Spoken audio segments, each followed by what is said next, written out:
¿Y si te dijera que el mensaje original nunca fue crear religiones, sino liberar la conciencia humana?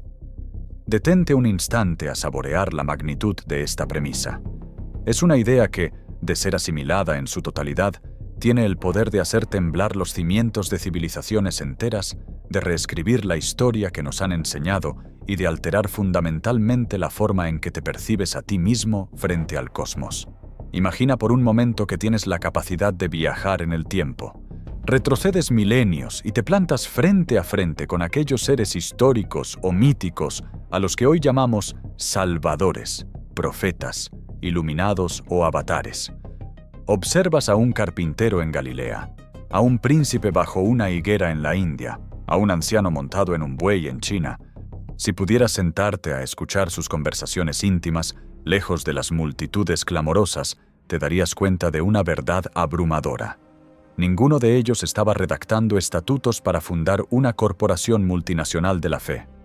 Ninguno estaba diseñando uniformes sacerdotales, ni elaborando complejos manuales sobre quién merece arder en un fuego eterno y quién merece un asiento VIP en el paraíso. Su propósito era infinitamente más urgente, más radical y, sobre todo, más íntimo. Estaban intentando, con una desesperación nacida de un amor profundo, despertar a una humanidad que caminaba sonámbula hacia el precipicio de su propia ignorancia. El núcleo de su enseñanza, ese mensaje original que hoy yace sepultado bajo toneladas de mármol, oro y dogmas incomprensibles, se sostenía sobre pilares de una simplicidad asombrosa. El primero de ellos era el despertar interior. Nos decían, con diferentes metáforas y en distintos idiomas, que la vida que percibimos a través de nuestros 5 sentidos y nuestra mente condicionada es apenas una ilusión, una sombra en la pared de una caverna, un sueño del que necesitamos despertar. Nos enseñaban que el sufrimiento humano no es un castigo divino, sino el resultado directo de nuestra desconexión con nuestra verdadera esencia. Nos invitaban a mirar hacia adentro, a observar los mecanismos de nuestra propia mente, a darnos cuenta de que no somos la voz incesante que parlotea en nuestra cabeza, sino el testigo silencioso que escucha esa voz. Era una invitación a la soberanía psicológica absoluta. El segundo pilar era el amor, pero no ese amor romántico, posesivo y transaccional que nos vende la cultura moderna. Hablaban de un amor que es una fuerza fundamental de la naturaleza, una gravedad espiritual que mantiene unido el tejido del universo. Un amor que nace de la comprensión profunda de que el otro no es un ente separado de ti, sino otra expresión de la misma vida que late en tu propio pecho. Amar al enemigo no era una imposición moral inalcanzable, sino una consecuencia lógica de darse cuenta de que el enemigo y tú comparten la misma raíz existencial. Lastimar al otro era, en última instancia, lastimarse a uno mismo. El tercer elemento era la conciencia, la luz pura de la atención plena. El mensaje original era un manual de instrucciones para encender esa luz en las zonas más oscuras del subconsciente. No se trataba de memorizar escrituras o repetir rezos mecánicamente hasta el agotamiento, sino de estar radicalmente presentes en el aquí y el ahora. La salvación no era un evento futuro que ocurriría después de la muerte, sino un estado de claridad absoluta que solo puede experimentarse en el momento presente. Y finalmente, el pilar de la unidad, la gota de agua dándose cuenta de que no solo pertenece al océano, sino que, en su esencia más íntima, es el océano entero. La disolución de la frontera ilusoria entre el yo y el universo, entre el creador y lo creado. Pero entonces, ¿qué pasó? ¿Cómo es que una invitación tan pura a la libertad absoluta terminó convirtiéndose en la jaula más sofisticada jamás construida por la humanidad? Aquí es donde la historia espiritual se cruza con la historia de la psicología humana, del poder y de la supervivencia de las instituciones. A medida que los maestros originales morían, sus enseñanzas quedaban en manos de sus seguidores. Y los seguidores, siendo humanos, tenían miedos, inseguridades y, sobre todo, egos. El mensaje de la liberación interior es inherentemente peligroso para cualquier estructura de poder. Un ser humano que ha despertado, que no le teme a la muerte, que se sabe completo y que no siente culpa por el simple hecho de existir, es un ser humano imposible de manipular. No lo puedes obligar a ir a la guerra convenciendo de que Dios está de su lado y odia a sus enemigos.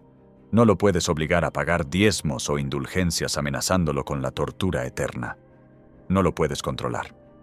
Para que las incipientes comunidades de seguidores sobrevivieran y se expandieran, necesitaban organización, y la organización, inevitablemente, trajo consigo la jerarquía. Poco a poco, casi de manera imperceptible al principio, el mensaje comenzó a transmutar. Se produjo un secuestro semántico y filosófico a escala global. El primer paso fue externalizar a la divinidad. El reino de los cielos, que el Maestro había dicho que estaba dentro de vosotros, fue proyectado hacia el exterior, hacia un lugar físico en el cielo, inalcanzable en esta vida. Dios pasó de ser la esencia misma de la existencia a ser un monarca celestial, un anciano de barba blanca sentado en un trono, juzgando y anotando los errores de los mortales. Al poner a Dios tan lejos, se creó una brecha inmensa. Y donde hay una brecha, hay una oportunidad de negocio y de poder. La necesidad de un intermediario. De repente, ya no podías hablar directamente con la fuente. Necesitabas a un sacerdote, a un chamán institucionalizado, a un gurú certificado que intercediera por ti. Y para que necesitaras a ese intermediario de por vida, había que convencerte de que estabas intrínsecamente roto, sucio, defectuoso de fábrica.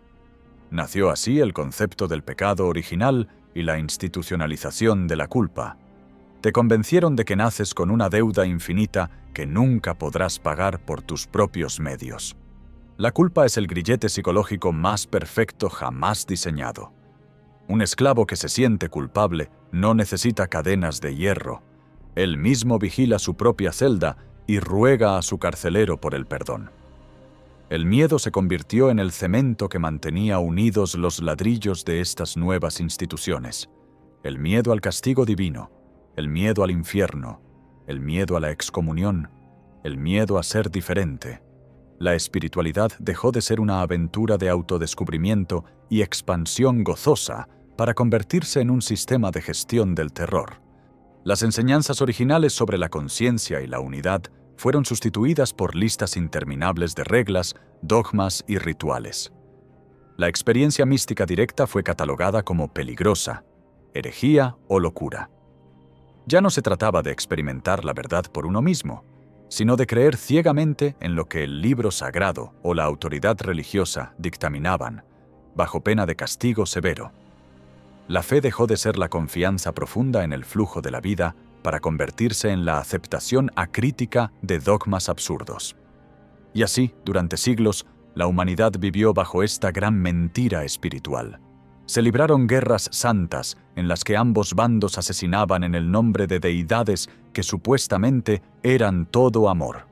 Se construyeron catedrales majestuosas que rasgaban el cielo, financiadas con el sudor y el hambre de los más pobres. Se torturó y quemó en la hoguera a hombres y mujeres libres que se atrevieron a cuestionar la narrativa oficial, a aquellos que descubrieron que podían conectar con lo divino mirando las estrellas, estudiando las plantas o sumergiéndose en el silencio de su propio corazón. El poder, el miedo y las instituciones habían triunfado.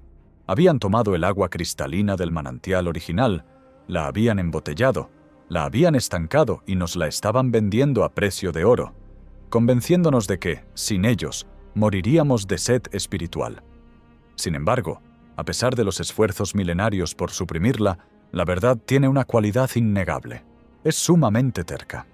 Como una semilla enterrada bajo el asfalto, siempre busca la manera de romper la superficie y buscar la luz del sol. A lo largo de la historia, en medio de la opresión dogmática, siempre hubo místicos, herejes, poetas, artistas y filósofos que mantuvieron viva la llama del mensaje original.